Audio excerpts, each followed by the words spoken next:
We're all human. We all make mistakes. Forgive yourself and other people. Key words. Yeah.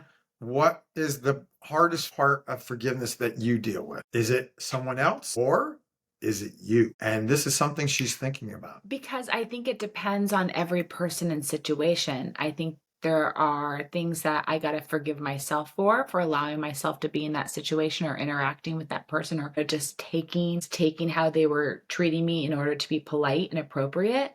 But I also think sometimes it takes you time to forgive them because you just don't understand how they could treat you that way. And it's that, and maybe it's only certain personalities that do that, but your mind tries to work out why they even treated you that way to begin with. You're trying to make sense of it, and you can spend days, weeks, months, years just trying to process why did that even happen. But if you can clear that emotional reaction, verbal frequencies, the forgiveness method that we use, you can stop that old method, and then you can replenish it with missing frequencies. She was missing the restore spent emotional energy following an argument.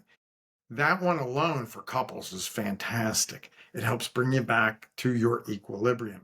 And that meant that your body can go back to acting and reacting in the normal fashion it needs without all these other things.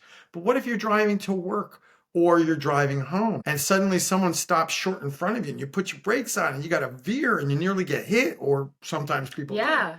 That'll knock you right down really quickly. It does. It shakes your energy to your core, and then you carry that for a while. But now we have methods to restore the adrenaline reaction, stop the hormonal responses in the gut, and now you don't have a leaky gut anymore and you're not reacting So to you're it. saying when you have a situation like that, like a car accident, that's when you need to turn to the verbal frequencies, the balancing by numbers. You need to work with it. Choose a frequency to say once, twice, 3 times a day to clear that fear, that adrenaline rush, that experience, and that ideally you go and get on a frequency to calm and balance your emotions and your cortisol levels, or you do some sort of session with a practitioner to clear the trapped emotions. And add to that, whether it's prayer, meditation, Einstein, whatever it is, to keep you calm at all times.